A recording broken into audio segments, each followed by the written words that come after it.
As recomendações finais para a redação do Enem. Na redação do Enem, o título ele não é necessário. Porém, se o candidato colocar título, não deve deixar uma linha em branco depois do título. O número de linhas, né? A introdução, mais ou menos, ali está escrito no máximo, mas vamos dizer assim, ó, mais ou menos 4 linhas, tá? E ela não deve ser maior que os parágrafos do desenvolvimento.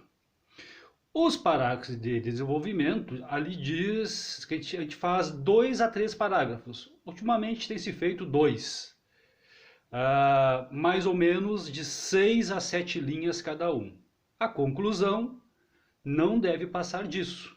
Se eu fizer um parágrafo de desenvolvimento com 8 linhas, por exemplo, a minha conclusão não deve passar dessas 8 linhas.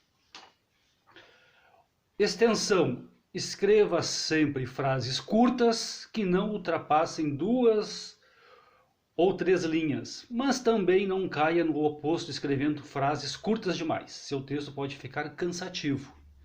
Não faça uma superfrase, né?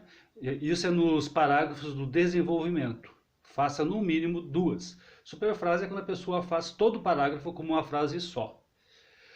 Aspas. Elas devem aparecer nos seguintes casos. Se eu fizer uma citação, arcaísmo, né, que é aquela palavra que não se usa mais, neologismos, gírias, estrangeirismos, expressões populares, ou para indicar que determinada palavra está sendo usada em sentido diferente do habitual. E também é usada para indicar ironia. Frases fragmentadas. Nunca interrompa seu pensamento com ponto final antes de pronomes relativos, gerúndios e conjunções subordinativas. Use uma vírgula, tá bom? Frases siamesas. O que é isso? 2 frases completas escritas como se fossem uma só.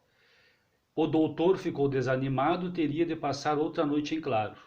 Então, eu vou melhorar essa escrita, né? Há diversas maneiras de corrigi-las. Com ponto e vírgula. O doutor ficou desanimado, ponto e vírgula. Teria que passar outra noite em claro.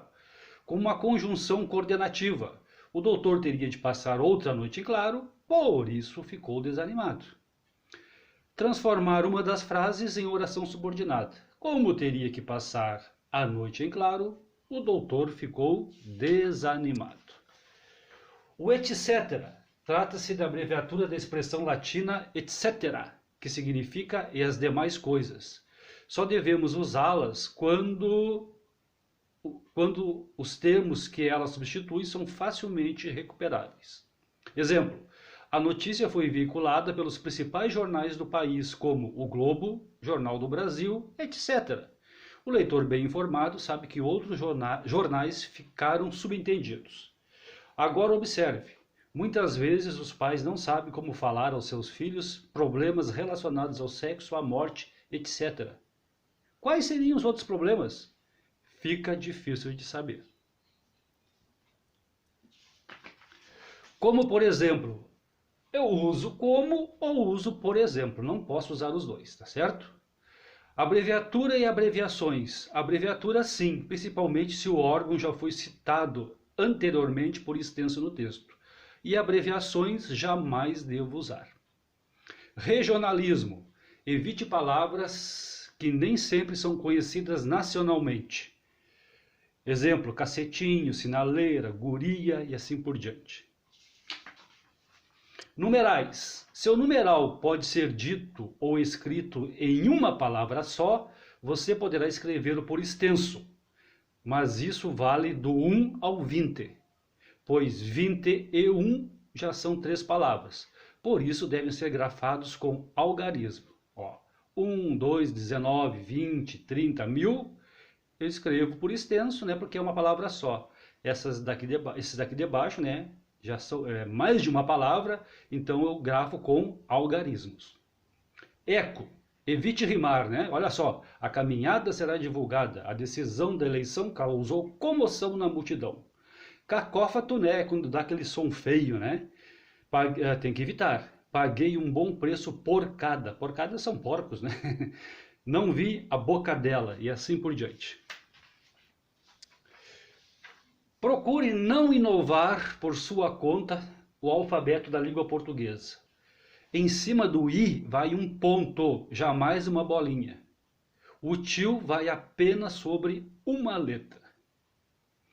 A apresentação do texto é importante. Use letra legível, diferenciando maiúscula de minúsculas.